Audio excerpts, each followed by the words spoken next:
This episode is sponsored by the Scare Scotland Talent Agency.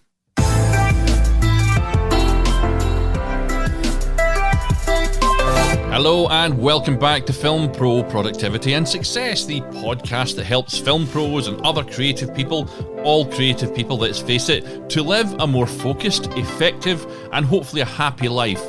My name is Carter Ferguson and this is episode 146, The Lowdown on Deep Work.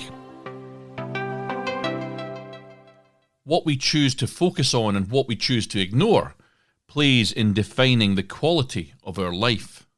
Cal Newport, Deep Work, Rules for Focused Success in a Distracted World, unquote. That was a long one.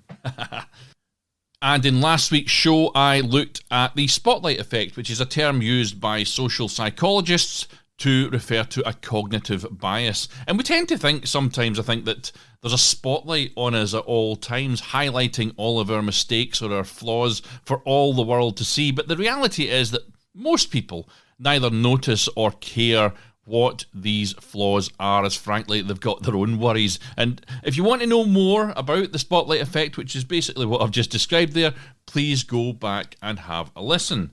And as you'll be aware this season, I'm really trying to get the lengths of the shows down, so I'm not going to go too deep into the depth of Cal Newport's book, Deep Work, today, but I am going to look at the kind of top principles and the chief takeaways of his theories. So this episode will be a little bit longer than other episodes this season. The topic is connected incidentally to an earlier episode in the season 143, time blocking. So if you like what you hear here, please go back and check out that one too. And I think I'll just try, before I go into this, saying one more thing. If you've got a spare minute and you're listening to this on an Apple device, please go into Apple Podcasts and leave a review. The difference it makes to download numbers, to listeners, and to my ranking is amazing. It just makes a vast difference, and that all makes a difference to the number of people that are listening. So if you're enjoying the show, just please take a minute out to do that. And if you're listening on an Android device or on desktop, if you want to go to the Facebook group at Film Pro Productivity on Facebook, you can leave a review there. And again, that just helps to let people know that it's out there. Although, as I said a minute ago, social media promotion is a bit duff. So leave me a review wherever you can. There is a limited number of places you can leave reviews for podcasts, and the key one is the Apple one, but I think you can rate it on Spotify, for example. So if you've got a Mo, it would make a huge difference. I'd be very, very grateful if you'd put some time and a tiny little bit of effort into that one for me. But enough of that, let's crack on in there. If you don't produce, you won't thrive, no matter how skilled or talented you are. Cal Newport, unquote. And I've done full episodes on the topic of distractions and the white noise of today's world. In fact, I think it was one only 10 episodes ago, something like that was specifically called white noise. And frankly, I find that it's an absolute nightmare to get things done with so many distractions going on. There's excessive information and an addiction to technology going on, such as constantly checking your social media, that sort of thing. And these are just some of the typical distractions that we face today. With smartphones and social networking platforms, people have got immediate access to overwhelming amounts of information, which leads to decreased focus, and productivity takes a real hit. And also our well-being does as well, now that I'm mentioning it. I made a bit of a meal of that sentence, but I think there was some meaning in there. But this addiction to technology, as I say, I've covered this in other episodes, this addiction diverts attention from our important tasks, and it fuels things like the fear of missing out, and it hampers personal relationships by reducing the number of face-to-face interactions that we have each day. Cal Newport's book, Deep Work, serves as a kind of counterbalance to the distractions of today's world by providing strategies and principles to reclaim focus, productivity, and meaningful work in an environment characterized by constant interruptions and information overload. I was actually sitting in with a VFX guy, Stephen, who was working on my short film yesterday, and he had to eventually move his phone away from him because it was going off every 2-3 seconds at some points, ding, ding, ding. And every time he was stopping doing what he was doing and going to do that, it was just absolutely killing any productivity. Eventually, he made the decision to move it away, and we were actually able to complete what we were doing with the VFX yesterday, which has taken a hell of a long time to happen. Anyway, it's important, this stuff. Efforts to deepen your focus will struggle if you don't simultaneously wean your mind from a dependence on distraction. Cal Newport, unquote. So yeah, just to clarify, I mentioned it a minute ago, today's episode is all about Cal Newport's book, Deep Work, so you're going to get several quotes from Cal Newport here. I've kind of condensed it down. In some respects, it's a summary. It's a concept, it's a principle, it's a number of principles which I think are worth us talking about here in the show. So, first and foremost, Cal Newport emphasizes what he calls the principle of deep work, and that involves immersing yourself in uninterrupted, cognitively demanding tasks. He wants you to eliminate or minimize distractions such as social media, email, or unnecessary meetings during these periods. And only by allocating dedicated periods of time for deep work and eliminating distractions will you be able to tap into what he refers to as a state of flow and produce higher quality output. When someone experiences flow, they enter a state of heightened productivity and creativity.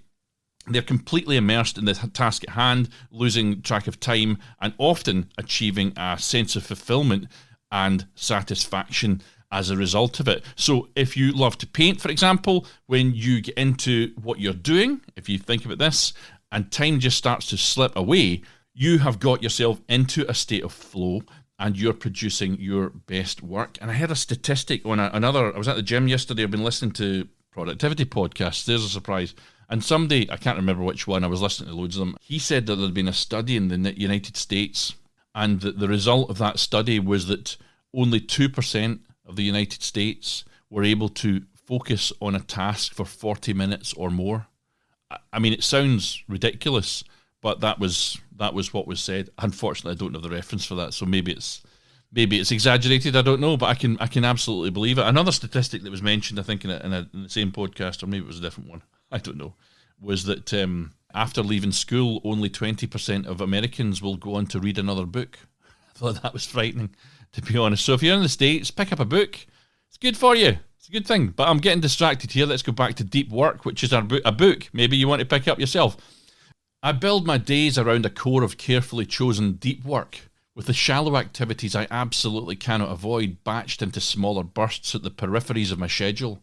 3 to 4 hours a day, 5 days a week of uninterrupted and carefully directed concentration, it turns out, can produce a lot of valuable output. Cal Newport, unquote. And that's kind of what I've done today, incidentally. I'm working on time blocking at the moment. Have I done a show on that already? I can't remember if it's been out yet or if I'm prepping it, to be honest. That's where I'm at. But I've got time blocking written up on the whiteboard behind me. And before I went on to this recording here, I had to deal with some smaller tasks. Like I had to make a phone call about something. I had to make another phone call to River City that I would do fights on to ask about crash mats. I had to look up sources of printable time blocking sheets. I found one that was pretty good. By the way, I'm probably going to create my own time blocking downloadable template for you. And I'll put that in as a kind of lead magnet on the website. Just because when I was looking for it today, I actually found it extremely hard to find. And the one that I did get, not that fussed with, so I'll probably make one myself and give that away. Anyway, could go on about this, but I had a whole lot of little tasks that I wanted to take care of before I went into this one. And so I do exactly the same thing as Cal was talking about there. And it's Cal, by the way, not Carl, C-A-L. So, before I move on, let me just add one thing that he mentioned there.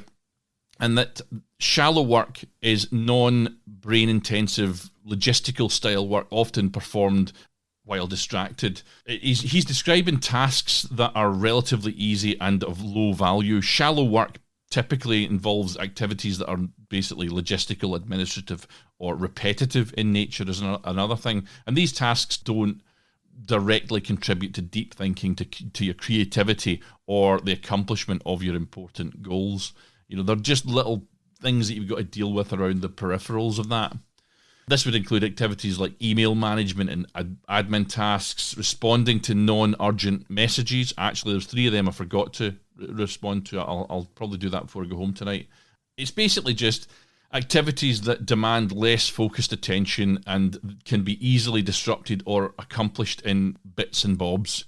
Anything that doesn't involve deep, focused concentration. And Cal Newport highlights the potential danger of excessive, shallow work, as it can dominate your time and attention if you're not careful, which will leave you in turn less room for the deep, concentrated work that produces high quality output and significant results. He argues that in an era of constant distractions and information overload, that prioritizing deep work and minimizing shallow work is crucial to any individuals that want to excel in their professional and personal pursuits. It certainly works for me. This is an important one. That's why I'm doing an episode on it. And he also warns that if you spend enough time in a state of frenetic shallowness, you'll permanently reduce your capacity to perform deep work. So that's pretty relevant as well.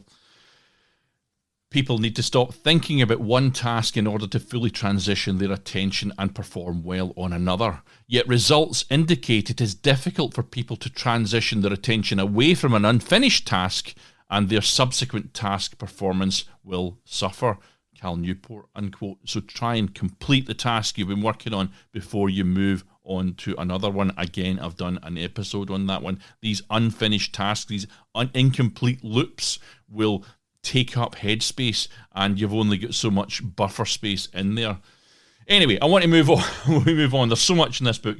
So Cal Newport also introduces the principle of attention residue, highlighting how frequent task switching and distractions will hinder your performance. He encourages minimizing these distractions and creating an environment that supports deep work, enabling you to concentrate on your most important tasks without constant interruptions. That example, for example, I gave of Stephen earlier on, he really should have switched his phone to silent. He must have been waiting for an important call, but he should have switched it to silent and maybe even put it in another room so that it stopped distracting him there. Sorry, Stephen, I'm just using you as an example. Anyway, Newport urges us to be aware of the lingering effects of switching tasks and distractions on our focus and our cognitive performance, or kind of brain capacity or brain power. And he asks us to minimize task switching by batching similar tasks together and setting boundaries around these interruptions, around any interruptions, creating an environment that supports deep work by setting clear expectations with colleagues or finding a secluded space where distractions are reduced. I'm possibly going to talk about this, but because I've got notes, I always work from notes. I'm batching at the moment. I batch research these shows. I've got, in effect, almost scripts in front of me that I work from. I've got a hell of a lot of quotes in this one, so I have to stick quite closely to my notes on this particular one. But when you're taking your phone and putting it in another room, that's one element you can control. An element that's more difficult to control is how others interact with you. So if you're working in an office environment, you might want to say to people, do not disturb me for this hour because I'm working on something time intensive, and then they can come and see you only if it's an emergency, or not at all, ideally, and they'll put off whatever it is, whatever petty matters, until you're finished doing what you're doing. And that time block that you're keeping to yourself will ensure that you really can get into deep work and get what you're focusing on done. Great creative minds think like artists, but work like accountants. Cal Newport, unquote. So thirdly, Newport suggests the principle of, wait for it, embracing boredom. The principle of embracing boredom as a catalyst for deep thinking and creativity. He says that by resisting the urge to constantly seek distraction and engaging in productive meditation, as he calls it, individuals can harness moments of mental restlessness, is the word he used, to generate valuable insights and breakthroughs. So you must therefore train your mind to tolerate and leverage boredom as a catalyst for deep thinking and creativity. So use those moments to engage in productive meditation. Just sitting thinking about what you're going to do, where you focus on a problem or a topic while engaging in a low-demanding physical activity. For example, I've talked about this in another episode, swim for your life. When I go for a swim, I'm thinking about what I'm going to be doing in the day and the week ahead. I'm using that time. Other people like to go out and sit in the sun first thing in the morning and just take some time to themselves. If they've got any sun. If you're in Scotland, you've only got it you've got it for 5 days once a year. But if you've got the opportunity to just sit on your own without a device to distract you, let yourself have that time without the distractions. Let the thoughts come. I mean, if you're a writer, a creative, you'll recognize what I'm talking about here. Not necessarily a writer, any sort of creative, you'll understand what I'm talking about here. That time we spend considering, that period of reflection on what you've already done and what you're going to do, is absolutely vital. And that's what he's talking about when he's talking about the principle of embracing boredom. Or it's really, I'm nearly saying meditation he's talking about there. It's just time to slow down and think. As I say, though, I've covered this principle to an extent in the episode Swim for Your Life, so go and check that one out if you want to know a little bit more. But heading to the gym or taking the dog for a walk would be equally good opportunities to double up on physical activity and seeking these kind of valuable insights that you're looking for. Fellow filmmaker and podcaster Gary Hewitt of the Choose Film podcast and the HB Film Festival, incidentally, he mentioned to me the other day that he also uses swimming as an opportunity to get his mind together. So you should try that. I think it's a thing maybe as you get older, you just, it's something you did when you were a kid and you don't think about swimming. But get back swimming. It's a good thing. Gets you moving, gets you active. All good for the productivity. So Cal Newport's book serves as a guide for individuals to reevaluate their relationship with technology, particularly in terms of social media and digital communication. By setting boundaries, establishing routines, and adopting mindful practices, we can regain control over our attention and combat the addictive pull of technology, ultimately fostering deeper focus, which is the point, bettering our productivity and creating more fulfilling work. So that is the three main principles, but how can you implement them? Right, so I'll just reiterate them actually. Let me just go back. So the principle of deep work, getting into whatever you're doing, focused deep work, not shallow work. That's one, the principle of deep work. Second one is the, where is it? The principle of attention residue, which is the residue left over from task switching. You know, basically minimize your distractions, create an environment that supports deep work, enabling you to concentrate on your most important tasks without constant interruptions. It's moving things away. It's finishing one job before you go on to another one. It's speaking to people that you work with to ensure you have the time you need to do the things you need to do. And the last one was the principle of embracing boredom, of actually allowing yourself to get bored without checking phones and stuff, just to allow your brain a little bit of elbow room. So yeah, so that's the three main principles. How might you implement them? Well, here's a few ideas to get you going. One thing you could do is identify, first and foremost, your high-value tasks. Determine what tasks require deep work and allocate specific time slots for them using time blocking. Prioritize these tasks over shallow, low-value activities. There is a place and a time to do them. It's not when you're at your best. Let's say you're great at 10:30 in the morning through till 12:30. You don't want to be doing silly little admin jobs then. Leave them till a little bit later on, or do them a little bit earlier, so that when you're in your prime period of work, and you've assessed this because you've been using pattern recognition to see when you work best, because you've listened to that episode, haven't you? Well, once you've identified your high value tasks, put your best efforts, use your best time slot of the day to focus on those ones. That's number one, identify high value tasks. Number two, establish routines.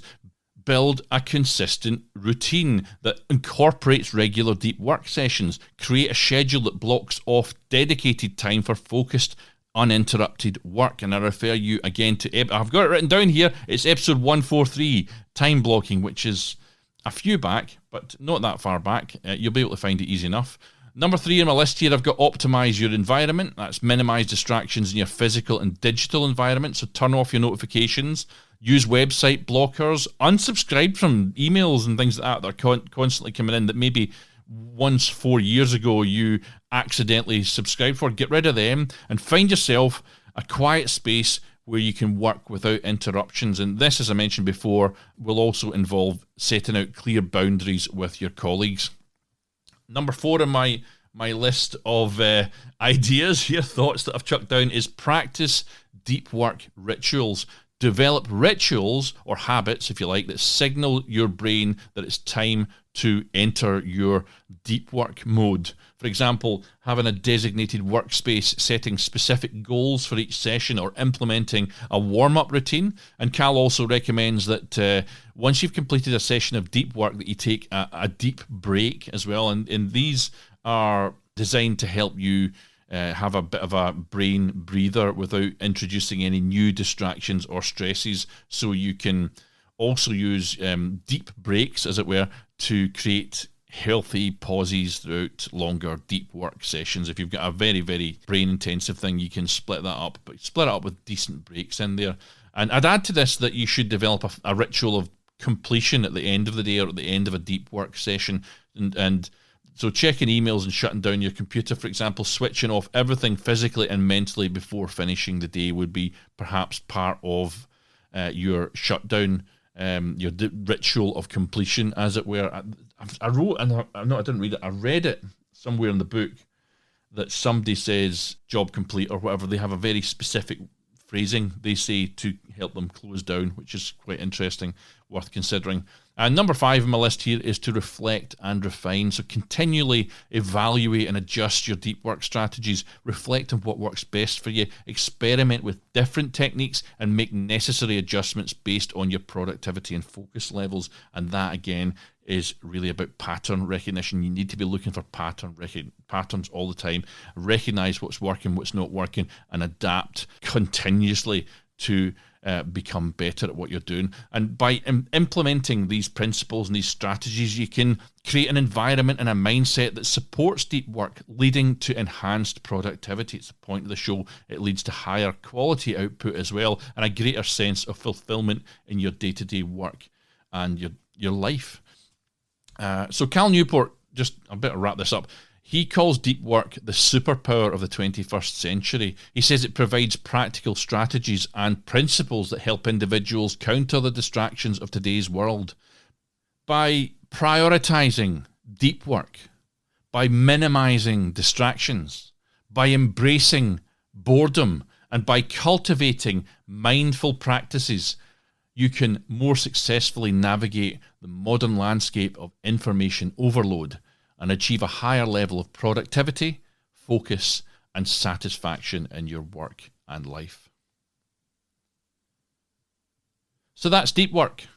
I hope you enjoyed it, learned from it. I'll give you a call to action today, in fact, and it's simply this. Take a minute to write down the 3 principles that I've brought to you today, and they were, for a reminder, the principle of deep work, the principle of attention residue, and the principle of embracing boredom. Write yourself a few words down explaining each one of them. Do a little Google search. Help yourself remember what they are, and write them down. Let these principles influence you as you move forward with your productivity and your goals, etc. And there's just that thing about writing them down that how many times I've got to say it? You're 42% more likely to do things, to remember things, if you write them down. But I'm going to end right now. It's been a long episode. I'm going to end right now with some final words from Cal Newport, who said, "Clarity about what matters provides clarity about what does not." Now take control of your own destiny, my friends. Keep on shooting, and join me next time on Film Pro Productivity and Success.